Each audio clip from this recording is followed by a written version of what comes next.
उन लोगों से दूर रहें। उन लोगों से दूर रहें जो आपकी महत्वाकांक्षा को तुच्छ बनाने का प्रयास करते हैं। महत्वाकांक्षा सफलता की ओर जाने का रास्ता है जिस पर चलकर हम मंजिल तक पहुंचते हैं। महत्वाकांक्षा एक विचार है जिसे आप एक खास महत्व देने का फैसला करते हैं और जो धीरे धीरे जीवन के लक्ष्य में बदल जाता है। दुनिया में अधिकतर लोग महत्वाकांक्षी होते हैं, पर उस महत्वाकांक्षा को पूरा करने के लिए कठिन परिश्रम बहुत कम लोग करते हैं। बिना महत्वाकांक्षा के एक नवयुवक भी एक वृद्ध व्यक्ति बनने के इंतजार में रहता है। हमारे जीवन में महत्वाकांक्षा का बहुत महत्व होता है। ऐसे में हमें कैसे पता चलेगा कि हम कैसे महत्वाकांक्षी बने?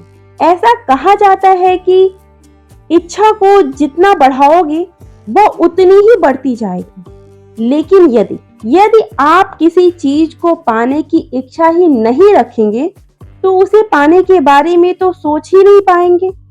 सपने तो हर कोई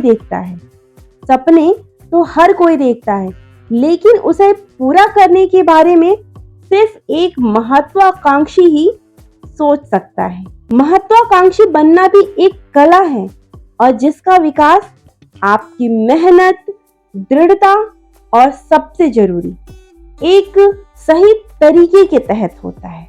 हमें अपने सपनों को पूरा करने के लिए महत्वाकांक्षा को मन में जगाना होगा और इसके लिए हमें कुछ सकारात्मक बातों को अपनाना होगा, कुछ सकारात्मक कथन को अपनाना होगा।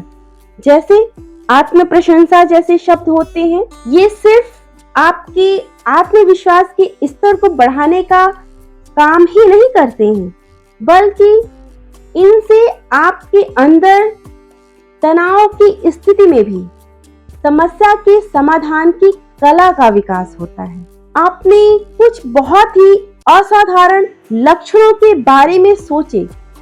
क्या आप खुद को रचनात्मक प्रवृत्ति का समझते हैं? अपने आप को बुद्धिमान समझते हैं? अपने आप को कुशल समझते हैं? अपने इन लक्षणों को समझने के लिए अपने अंदर मौजूद सकारात्मक बातों का उपयोग करें। कुछ लोग आपको सिर्फ काम में डूबे रहने वाला व्यक्ति ही समझेंगे, लेकिन आपको उन लोगों पर भरोसा नहीं करना है जो आपको सिर्फ काम में डूबे रहने वाला व्यक्ति ही समझते हैं। उन पर बिल्कुल भी भरोसा ना करें। अपने सामाजिक जीवन के साथ अपने लक्ष्यों को पाने की लगातार कोशिश भी जारी रखें और उन लोगों से कहे गए शब्द जो लोग ये समझते हैं कि हम तो सिर्फ काम में लगे रहते हैं, उन लोगों के शब्द, उनकी टीका टिप्पणी अगर हमारे सामने आए तो इन सब बातों को भूल जाए। कहने का तात्पर्य है कि अगर कोई नकारात्मक विचार लेके हमारे पास आ रहा है, नकारात्मक बातें कह रहा है, नकारात्मक स्थिति पैदा कर रहा है, तो हमें नकारात्मक स्थिति को छोड़कर अपनी स्थिति में सकारात्मक चीजों को लाना है, सकारात्मक विचारों को लाना है, सकारात्मक कथन को लाना है और अपने आप को सकारात्मक रहते हुए अपनी महत्वाकांक्षा के साथ अपने प्रगति के मार्ग पर आगे बढ़ना है।